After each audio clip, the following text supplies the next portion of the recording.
అందరికీ నమస్కారం. నా పేరు Archana. Welcome to your stories. ఈరోజు కథ ప్రేమ మధురిమ.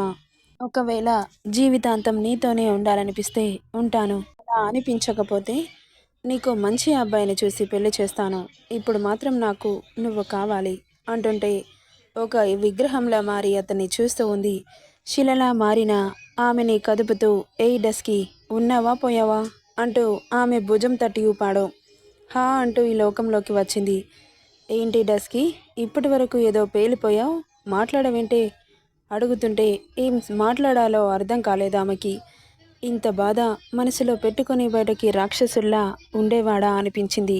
కానీ తన తండ్రి చేసిన తప్పులని ఎలా నిరూపించాలి పిచ్చెక్కిపోతోంది ఆలోచిస్తుంటేనే. ఆమె మొబైల్లో ఉన్న వీడియో సడన్గా గుర్తొచ్చింది. అయితే మీ నాన్నగారు చాలా మంచివారు అంటారు అనింది కళ్ళు చిన్నవి చేసి చూశాడు. చెప్పు బావా అని అడుగుతుంటే ఆబ్వియస్లీ మా డాడ్ చాలా గ్రేట్. ఒకవేళ మీ అమ్మని మీ నాన్నగారు మోసం చేసి ఇంట్లో నుండి వెళ్ళగొడితే నెక్స్ట్ మాటల్లో ఆమె పీక పట్టేశాడు. చంపేయండి, నన్నే కాదు మీ అమ్మని కూడా చంపేయండి. ఇంకా ఎన్ని రోజులు ఇలా బాధ పెడతారో. ఆ పిచ్చిది ఒక్కరోజు కూడా ప్రశాంతంగా తిన్నది లేదు, పడుకుంది లేదు, బ్రతికింది లేదు.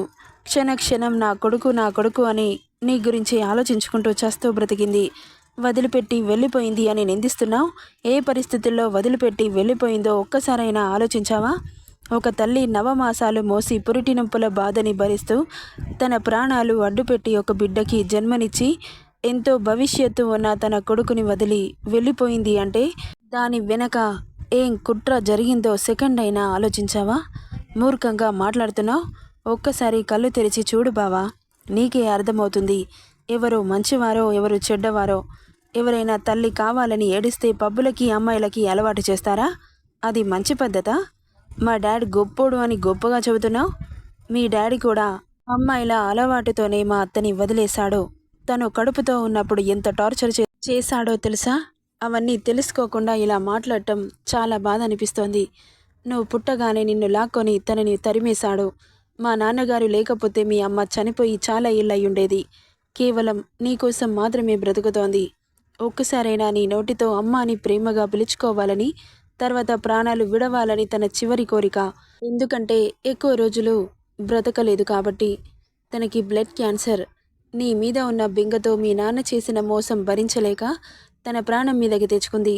ఒకరోజు బాగా బ్లడ్ కక్కుకుంటుంటే హాస్పిటల్కి తీసుకెళ్ళాం. టెస్ట్ చేసి బ్లడ్ క్యాన్సర్ అని చెప్పారు.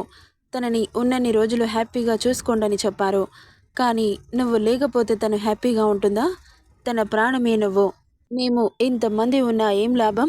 అందుకే మీ తాతయ్యకి ఇలా జరిగింది అని చెబితే అమ్మని చూడ్డానికి వచ్చినప్పుడు వాడొక మనసు లేని మనిషిలా బ్రతుకుతున్నాడు. వాడి మనసుని నువ్వే మార్చి ఒక మనిషిలా తయారు చేయమా? నువ్వు ఇంత అందంగా ఉంటే వాడికి మంచి చెడు తెలీదు. నిన్ను లస్ట్ ఫీలింగ్తో చూస్తూ ఉంటాడే కానీ నువ్వు చూపించే ప్రేమ వాడికి అర్థం కాదు. అందుకే ఫేస్కి డస్కీ కలర్తో వాడికి పరిచయం అవ్వాలి. అందం ఎక్కువ రోజులు ఉండదు. మంచి మనసున్న అమ్మాయి పెళ్లి చేసుకుంటే జీవితం సుఖంగా ఉంటుందని నువ్వు నిరూపించాలి. మంచి చెడు నీ ప్రవర్తనతో వాడికి తెలియజేసి అమ్మ ప్రేమని పంచాలి అని చెబుతుంటే ఒక్క నిమిషం లేట్ చేయకుండా సరే అని ఒప్పుకుంది. సూర్యప్రకాష్, సావిత్రి వీళ్ళందరి అనుమతి తీసుకున్న తర్వాతే రంగంలోకి దిగింది డస్కీ. తాతయ్య, నిన్ను మార్చాలని చెప్పడం వల్లనే నేను అక్కడికి రావాల్సి వచ్చింది. ఎన్ని అవమానాలైనా భరించాల్సి వచ్చింది. నీకు గుర్తుందా బావా? నేను వచ్చిన కొత్తలో నువ్వు నన్ను ఎంత హేట్ చేశావో. నన్ను చూస్తేనే అసహ్యించుకునేవాడివి. కానీ ఇప్పుడు నేను లేకపోతే ఉండలేకపోతున్నావు. నేను సాధించాను బావా. నీ మనసును నేను గెలుచుకున్నాను. కానీ మీ అమ్మ విషయంలో నేను ఓడిపోయాను. ఇంకా ఇంకా హేట్ చేస్తే తను చచ్చిపోతుంది. ఇంకా ఇంకా తనని బాధ పెట్టకు. నీకు దండం పెడతాను, అర్థం చేసుకో. నేను ఇంతలా ఎవరిని బ్రతిలాడలేదు. తర్వాత నీ ఇష్టం. ఇంత చెప్పినా కూడా నిన్ను మోసం చేశాను అని నువ్వు నమ్మితే హాయిగా ఇక్కడి నుండి వెళ్ళిపోవచ్చు అని అక్కడి నుండి లేస్తుంటే ఆమె చెయ్యి పట్టి మీదకి లాక్కొని పేదాలని గాఢంగా ముడేశాడు. చాలా సంతోషం అనిపించింది అర్థం చేసుకున్నాడని. కానీ ఆ ముద్దు ఏదో ఫార్మాలిటీకి ఇచ్చినట్లు ఇస్తున్నాడు. ఈయనకి నేను చెప్పింది అర్థమైందా లేక తప్పుగా ఫీల్ అవుతున్నాడా అని షాకింగ్లోనే ఉంది డస్కీ. అతని పెదాలు అందుకొని 3 నిమిషాలవుతుంటే ఊపిరి భారంగా మారింది. తనకి ఊపిరాడట్లేదని శ్వాస చెబుతుంటే ఆమెను వదిలి పక్కన బెడ్ మీద చేరాడు. అతని బిహేవియర్కి ఆశ్చర్యంగా అనిపిస్తున్నా అతన్ని అలాగే చూస్తూ అక్కడి నుండి వెళ్ళిపోయింది. అయినా ఆపలేదు. అతను అర్థమైందా లేదా, ఎందుకు ఇలా బిహేవ్ చేస్తున్నాడు అన్న ఆలోచనలు ఆమెను నిద్రకి దూరం చేశాయి. మార్నింగ్ 10 గంటల సమయంలో అమ్మ సిరి అన్న పిలుపుకి కళ్ళు తెరిచి చూసింది. ఏమైందమ్మా, ఇంతసేపు ఎలా పడుకున్నావు? ఒంట్లో బాలేదా అంటూ నుదురు తాకి చూసింది. ఒళ్ళు బగబగా మండిపోతోంది. అయ్యో, జ్వరంగా ఉంది, త్వరగా డాక్టర్ దగ్గరికి వెళ్ళాలి, పద దేవ్ అంటూ అరిచింది. హా అమ్మా, చెల్లికి ఫీవర్ వచ్చిందిరా, డాక్టర్ దగ్గరికి తీసుకెళ్ళాలి. అయ్యో అవునా అని తను కూడా నుదురు తాకి చూశాడు. ఒళ్ళు కాలిపోయింది. సిరి, పద హాస్పిటల్కి వెళ్దాం. పర్వాలేదన్నయ్య, టాబ్లెట్ వేసుకుంటే తగ్గిపోతుంది. ఏంటి పర్లేదు, నువ్వు త్వరగా హాస్పిటల్కి పదా అంటూ ఆమెను తీసుకొని మెల్లగా కారులో కూర్చోబెట్టుకొని కారు స్టార్ట్ చేస్తుంటే విండోలో నుండి చూశాడు. నీరసంగా ఉన్న మోముని చూడగానే తెలియకుండానే అతని మనసుకి బాధగా అనిపించింది. ఏమైంది తనకి అనుకుంటూ ఇటువైపు తిరగగానే ఎదురుగా బాలాజీ కనిపించాడు. ఏంట్రా, మార్నింగ్ నుండి పత్తా లేవు, వర్క్ బిజీలో ఉన్నాను కానీ ఏంటి అటువైపు చూస్తున్నావు? దక్షిత కోసమా? మాట్లాడలేదు. అక్కడి నుండి వెళ్ళిపోయాడు దక్ష్. వెళ్తున్న అతన్ని చూసి, రేయ్, తనకి ఫీవర్ వచ్చిందిరా, హాస్పిటల్కి తీసుకెళ్తున్నారు అంటుంటే కోపంగా పిడికిలు బిగిసింది. ఏమైందిరా, ఇప్పటి వరకు బాగానే ఉన్నావుగా, ఆ కోపం ఏంటి? నిన్న నా మీదకి ఊరు వాళ్ళంతా పేలిపోయారు. ఆఫ్టర్ ఆల్ ఒక హాస్పిటల్ కట్టించలేకపోతున్నారా? హాస్పిటల్ కట్టాలంటే చాలా డబ్బులు కావాలి కదరా. గవర్నమెంట్ కట్టిస్తే బాగుంటుంది. ఊర్లో వాళ్ళు ఎలా కట్టిస్తారు? అయినా నీకు ఇంకో విషయం తెలుసా? ఇక్కడ నీ ల్యాండ్లో ప్రాజెక్టు కట్టాలి అనుకుంటున్నారు, కానీ దానికి నువ్వే ఒప్పుకోవట్లేదు. రైతులు చాలా ఇబ్బంది పడుతున్నారా. వాళ్ళని అనే బదులు కనీసం ఒక ప్రాజెక్టు కట్టించవచ్చు కదా అంటుంటే, నాకేం అవసరం, నన్ను దాన్ని తిట్టారు కదా, వాళ్ళు ఎలా పోతే నాకే అంటుంటే, అలా అంటావేంట్రా? వాళ్ళు గనక లేకపోతే మనం ఫుడ్ ఎలా తింటాం? వ్యవసాయం చేస్తేనే కదా మనం బిజినెస్లు చేసుకుంటూ మన పనిలో చాలా హ్యాపీగా ఉంటాం. నీతులు చెప్పకో, వెళ్ళి పని చూసుకో అంటూ వెళ్ళిపోయాడు. ఇక్కడ దక్షితని తీసుకుని హాస్పిటల్కి బయలుదేరారు. దేవ్, చెప్పమ్మా, తనని హాస్పిటల్కి తీసుకెళ్తున్నాం. అక్కడ డాక్టర్ అడిగితే ఏం చెబుదాం? తనని చెక్ చేసి ప్రెగ్నెంట్ అని తెలుస్తుంది కదా. ఈ ఊర్లో వాళ్ళకి ఎవరికైనా తెలిస్తే నలుగురు నానా మాటలంటారు. ఇప్పుడు ప్రెగ్నెంట్ విషయం ఎలా దాచిపెడతాం? జస్ట్ చెక్ చేసి మెడిసిన్ ఇవ్వమని చెబుదాంలే అంటూ హాస్పిటల్ రావడంతో కార్ ఆగింది. తనని తీసుకొని లోపలికెళ్లారు. ఇక లైన్లో చాలామంది ఉండడంతో వెయిట్ చేస్తున్నారు. నెంబర్ తీసుకొని దక్షిత అనే పేరు వినిపించడంతో సావిత్రి తనని తీసుకొని లోపలికి వెళ్తుంటే, మీరు ఇక్కడే ఉండండి అని తనని ఆపి దక్షితని మాత్రమే తీసుకెళ్ళింది. నర్స్, ఏమైందమ్మా? ఫీవర్ వస్తోంది డాక్టర్. మీకు పెళ్ళైందా? కాలేదు అనగానే నోట్లో థర్మామీటర్ పెట్టి చెక్ చేసింది. ఫీవర్ 101 ఉందమ్మా. ఇంకా ఏమైనా సమస్య అని అడుగుతుంటే, అవును డాక్టర్, షీ ఈజ్ ప్రెగ్నెంట్ అన్న వాయిస్ వినిపించి తలదిప్పి చూశారిద్దరు. ఎదురుగా 6 అడుగుల కటౌట్ స్టైల్గా పాకెట్లో చెయ్యి పెట్టుకొని తనని చూస్తూ దగ్గరికొచ్చాడు కోపంగా. ఏంటండి, మీరు ప్రెగ్నెంటా? మరి పెళ్ళి కాలేదు అన్నారు అని షాక్ అయ్యి అడిగింది డాక్టర్. ఎస్, పెళ్ళి జరగలేదు. పెళ్ళికి ప్రెగ్నెంట్కి ఏంటి సంబంధం అన్నాడు మన అరేగంటు బాబు. మాస్క్లో ఉన్నాడు లేండి. ఏం మాట్లాడుతున్నారండి? పెళ్ళి కాకుండా ప్రెగ్నెంట్ ఎలా వచ్చింది అని షాకింగ్గా అడుగుతుంటే, దక్ష్ సిరి పక్కన కూర్చుంటూ, మీరు డాక్టర్, ప్రెగ్నెంట్ ఎలా వస్తుందో మీకు తెలీదా అని అడిగాడు. తల కిందకి దించేసింది దక్షిత. అతని మాటలకి కోపం వస్తుంటే, ట్రీట్మెంట్ చేయడం మాత్రమే మీ డ్యూటీ, పర్సనల్స్ మీకు అనవసరం, తనని చెక్ చేయండి అంటుంటే డాక్టర్ ఇంకేం మాట్లాడలేదు. తనని తీసుకొని చెక్ చేసి మెడిసిన్ రాసిచ్చింది. తనని కాస్త జాగ్రత్తగా చూసుకోండి, చాలా వీక్గా ఉంది చెప్పి పంపించింది. నువ్వేం మాట్లాడుతున్నావు బావా?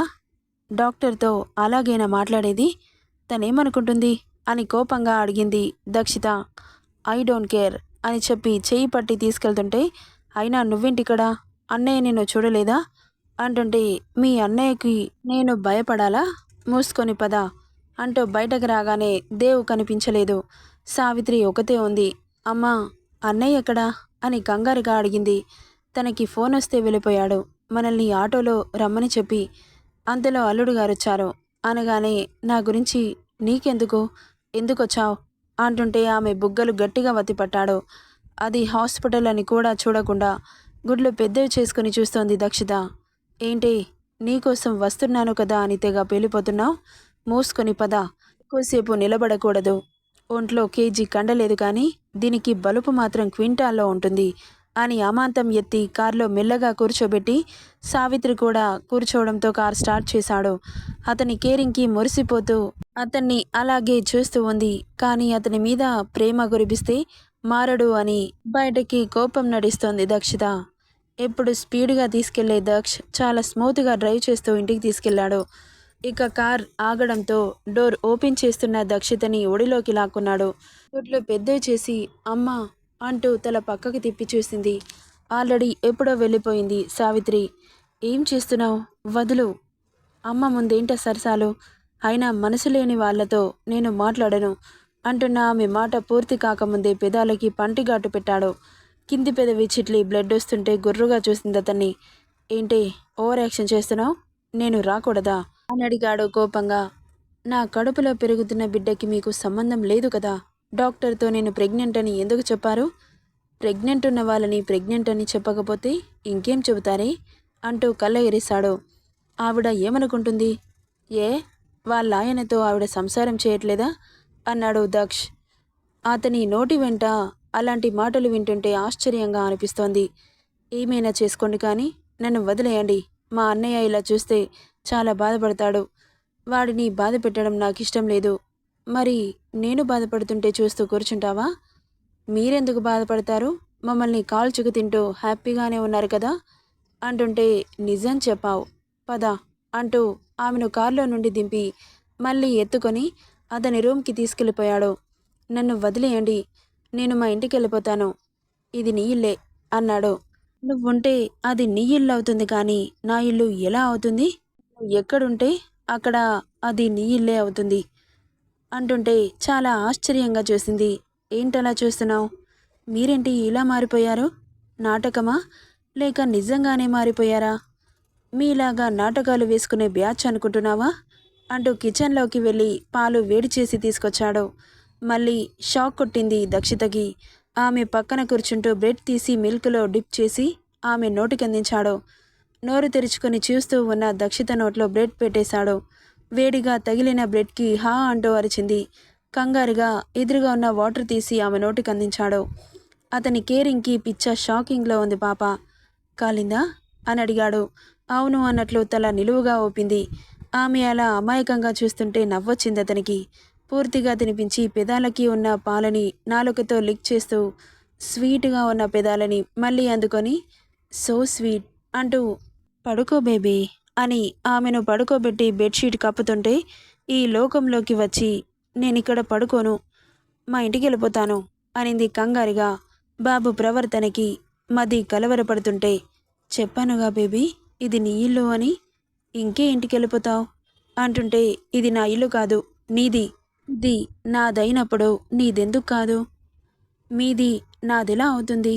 ఇది నాదే కాదు నీది కూడా లేదు, మీది మీదే నాది నాదే.